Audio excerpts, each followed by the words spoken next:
Pessoal, então, como a gente tinha conversado sobre o regionalismo gótico na nossa aula, né? E aí eu estava pensando em fazer um contraste, né? Começar fazendo um contraste entre o texto lá que vocês leram, né, do Coelho Neto, ou o artigo que vocês leram, e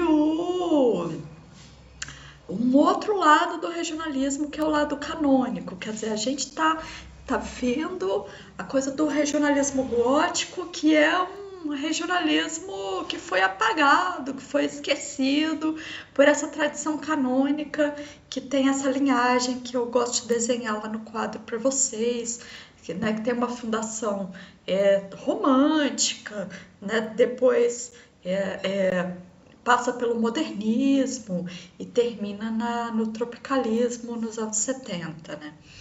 É, bom, é, e aí essa linhagem, como a gente já conversou nas outras aulas, ela tem uma preocupação muito grande com a representação das raças mais primitivas da formação nacional. Então a gente falou, por exemplo, do indianismo, né? E aí a gente falou do quanto o indianismo é uma questão retomada no modernismo. Depois ela vai aparecer no tropicalismo, e depois a gente viu a posição da Julie Dorrico sobre o modo como os indígenas da Julie Dorrico, do Daniel Manducuru. A gente conversou sobre a posição a posição de alguns indígenas, né, intelectuais, é, e escritores a respeito do modo como os indígenas foram representados nessa linhagem canônica da literatura brasileira que a gente está discutindo, que tem fundação romântica no século XIX.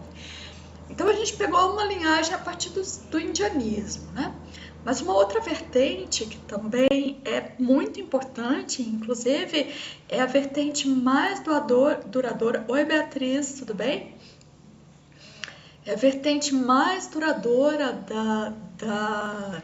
de toda a história da literatura brasileira, é a tradição regionalista, que é essa que se ocupa da representação dos povos do interior do país. E uma das obras, talvez a obra mais. Oi, Emily! Talvez a obra mais. Boa tarde, Beatriz! Talvez a obra mais expressiva dessa tradição regionalista, romântica, e que ainda é lá do século XIX. Boa tarde, Emily! É justamente a Escrava Isaura. E aí a gente pode conversar um pouco. Eu queria até ouvir as opiniões de vocês, as impressões de vocês. Não sei se vocês. Porque eu vi que a Record fez um remake. Porque quando eu era bem novinha, passou essa novela Escrava Isaura na Globo, né? E era uma novela maravilhosa. De fato, foi uma novela com um grande elenco, né? A gente tem. E o texto é um texto canônico, então é, você tem uma novela aí, é bem interessante, né? Outro dia eu estava conversando com uma amiga e ela estava falando que as novelas hoje em dia estão cheias de propaganda, né? Quer dizer, se a pessoa tá lá conversando com a amiga na novela, de repente ela cheira uma blusa e fala: eu adoro o amaciante Comfort, porque deixa a minha roupa cheirosa, esse tipo de coisa, né? É, é, Bom, essa aqui é uma novela bem clássica mesmo, digamos, se dá para usar esse. Acho que dá, né? Acho que é uma obra-prima da telenovela brasileira, digamos. Então todo mundo assistiu essa novela, né? Foi extremamente famosa e de fato é uma novela muito bem feita. É, Bom, e aí eu acho que é interessante, eu gostaria de mostrar para vocês um trecho dessa novela, porque a partir daí a gente consegue ver alguns elementos desse regionalismo canônico para a gente criar um contraste com esse outro lado do regionalismo que foi apagado, que foi esquecido, que é o regionalismo gótico, né? E aí a gente tem esses contos do Coelho Neto que vocês ficaram de ler, né? Que está no livro Sertão, né? Que é talvez o livro mais visível do Coelho Neto, é, é, desse regionalismo fantástico do Coelho Neto, né?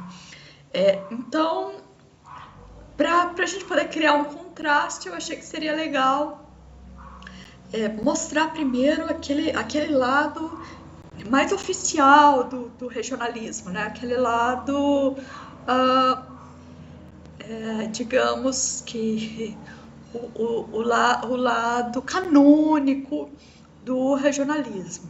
E aí eu gostaria de convidar vocês para a gente assistir o trechinho da novela, né, A Escrava Isaura. Não sei se vocês têm alguma ideia do que é esse romance A Escrava Isaura. Mas a questão é que se trata de um romance do Bernardo Guimarães, e é do século XIX, né, da segunda metade do século XIX, 1870 alguma coisa, talvez 76. E é um romance que apostou em uma estratégia discursiva que é escolher uma escrava branca para poder representar a questão é, do, da, é, da escravidão e uma perspectiva ao mesmo tempo abolicionista e conservadora. A gente vai. Pensem sobre isso, né? Depois a gente pode conversar um pouco sobre isso, sobre o quanto essa literatura abolicionista, né, que a gente vê, por exemplo, a gente conversou sobre José de Alencar, quer dizer, sobre como esses intelectuais mais modernos e mais progressistas, esses escritores românticos mais modernos e progressistas, defendem essas causas ainda de maneira extremamente conservadora, né? E aí a estratégia discursiva do Bernardo Guimarães é justamente criar uma escrava branca, né? Porque ela é filha de uma escrava negra com um homem branco, né? Assim como o Jorge, lembra? Na peça do José de Alencar, que é o é, é, que é da peça Mãe do José de Alencar, também é branco, né? Mas aí ele é homem e tal, é diferente. E o pai dele não tratou ele nunca, jamais como escravo, inclusive ele nem sabia, né? Ou pelo menos ele desconfiava, mas a informação de que ele era filho de uma escrava, ela não era divulgada, né? Mas aqui no caso da escrava Isaura, apesar da menina ser branca, ela ela sabe que ela é filha de uma mulher escrava e ela sabe que ela é uma escrava. Embora ela seja branca e embora ela seja criada é, com todos vamos dizer assim, com todos os recursos de uma branca, né? Então ela mas a condição de escrava tá colocada, vamos dizer assim, né? Então ela tem limitações na ação dela, digamos.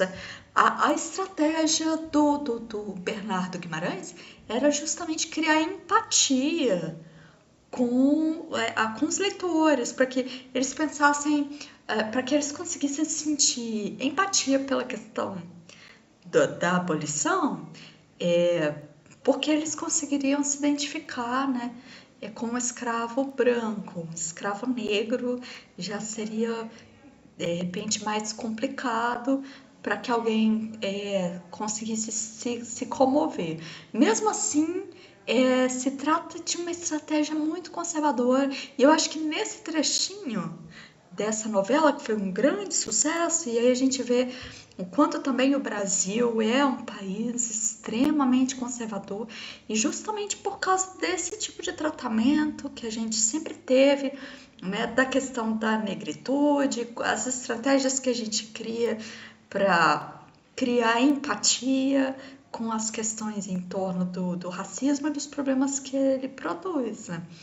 É, então a gente vê assim as pessoas super emocionadas com o fato de escravas brancas ou mestiças muito claras poderem estar na condição de escravas, né? E aí isso ser um ponto de, de, de criação de empatia pela questão do abolicionismo. Bastante complicado isso, né? Mas então eu convido vocês a assistirem aqui um trechinho e depois a gente conversa. Eu vou querer que vocês me digam alguma coisa sobre esse trecho que a gente vai assistir do Escrava Isaura do Bernardo Guimarães. Tá legal? Então, vamos ver aqui se eu como é que eu faço com esse